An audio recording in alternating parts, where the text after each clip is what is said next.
Hello मित्रों, दोस्तों, भाइयों, बहनों, बेटियों। हम चाहे व्यवसाय करें, चाहे नौकरी करें, जो भी करें, उससे जो हम आमदनी होगी, पैसा हमारे पास होगा, उसकी सुख सुविधा हम लेना चाहेंगे। उसके लिए हमारे शरीर को स्वस्थ रहना जरूरी है। शरीर स्वास्थ्य सबसे पहले। आइए कुछ सिखाते हैं, कुछ बताते हैं आपको। पेट के रोग। ज़्यादातर बीमारी हमारे पेट से शुरू होती है। बीमारियों का केंद्र पेट ही है। मुंह के द्वारा और नाक के द्वारा, सांस के द्वारा या खाने पीने के द्वारा ही बीमारी के कीटाणु हमारे पेट में जाते हैं और बीमारी शुरू हो जाती है। हमारे शरीर में आमाशय, मैदा एक ऐसा महत्वपूर्ण अंग है जो मनुष्य को स्वस्थ रखता है। हम जो कुछ खाते पीते हैं वह पचने के बाद शरीर के अंगों में घोल के रूप में पहुंचता है। इससे शरीर को शक्ति और ऊर्जा मिलती है। इसलिए जल चिकित्सा हम सबसे पहले पेट से ही शुरू कर रहे हैं। आजकल एलोपैथी के डॉक्टर आमाशय तथा अम्ल एवं उसके कार्यों का विवरण इस प्रकार देते हैं, मानो आमाशय कोई यंत्र है, परंतु भारतीय चिकित्सा पद्धतियों में यह बात नहीं है। इसको समझने के लिए आचार्यों ने लिखा है कि हमारे शरीर में 13 प्रकार की आग होती है, जिनमें जठराग्नि मुख्य है। शेष 12 अग्नियों की क्रियाएं अलग अलग हैं। हमारे शरीर के आमाशय में जो पाचक पित्त बनता है, उसी में जठराग्नि रहती है। यह जब कभी धीमी पड़ जाती है तो पेट में कई प्रकार के रोग हो जाते हैं। यहाँ हम पेट के विभिन्न रोगों के विषय में अलग अलग जानकारी प्राप्त करेंगे, आपको बताएंगे। अतिसार या दस्त लगना। देखिए, कभी भी हो जाता है, अचानक पेट खराब हुआ, दस्त लग गए। कारण, पेट में जब भोजन ठीक से नहीं पचता तो धातु भरा मल वायु के धक्का मारने के कारण गुदा मार्ग से बार बार निकलता है। यही अतिसार है। यह रोग गंदा जल पीने, बासी फल तथा भोजन खाने, क्योंकि वह कीटाणु युक्त हो जाता है, पेट की अग्नि के मंद होने, संक्रमण हो जाने आदि के कारण हो जाता है। आचार्यों का कहना है कि पेट में जब अजीर्ण यानी बदहजमी होता है तो प्राय दस्तों की शिकायत हो जाती है।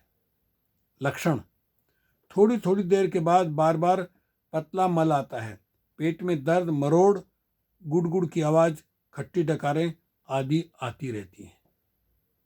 उपचार, क्या करना चाहिए? रोगी को पूरा आराम मिलना चाहिए। ऐसे समय वो काम ना करे, आराम करे। रोगी के पेट पर गर्म पानी की बोतल से सिकाई करनी चाहिए। शुद्ध जल को औंटाएं यानी गर्म करें। गर्म करते समय उसमें 4 पत्तियां तुलसी की डाल दें। पानी को छानकर रोगी को थोड़ी थोड़ी देर पिलाएं। ये बिना पैसे का इलाज है भारत में। यहाँ विदेशों में तो है नहीं तुलसी, भारत में तुलसी मिल जाती है, पेड़ मिल जाते हैं। खाली गर्म पानी ठंडा करके बार बार पिलाएं।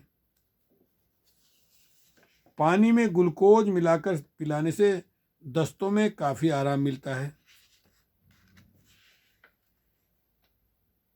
2 गिलास पानी में 1 चम्मच जीरा मिलाकर पानी छान लें। यह पानी रोगी को थोड़ी थोड़ी देर बाद पिलाएं। साथियों, पानी में आधा नींबू तथा जरा सा सोडा मिलाकर रोगी को पिलाएं। सावधानी बरतें। क्या? यदि बच्चों को अतिसार हो जाए तो ताज़ा गाय का दूध गर्म करके चम्मच से पिलाएं। बोतल या रबड़ से ना पिलाएं। रोगी को साफ कमरे में लिटा लें। उसके वस्त्रों, स्थान आदि की स्वच्छता की ओर विशेष ध्यान दें। भोजन में अरारोट का पानी, मूंग की दाल की खिचड़ी, मट्ठा, फलों का रस आदि दें। खुला भोजन बिल्कुल ना दें। यदि रोगी को नींद आ रही है तो उसे कुछ भी ना दें। अगर नींद आ रही है तो सोने दें उसको। यदि रोगी कमजोर नहीं है तो ताजे या गुनगुने पानी से स्नान कराएं। अधिक कमजोरी मालूम पड़ने पर रोगी का शरीर गीले तौलिए से पोंछ दें। गर्मी के मौसम में रोगी को बर्फ भी चूसने के लिए दी जा सकती है।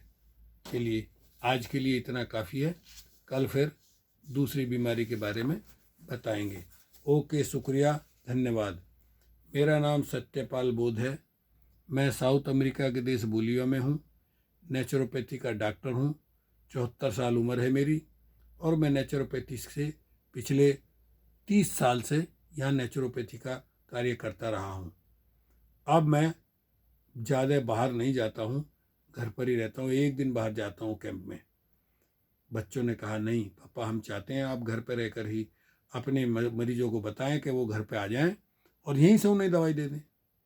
ठीक है, ओके, शुक्रिया, धन्यवाद, हasta luego, फिर मिलेंगे, मिलते रहेंगे।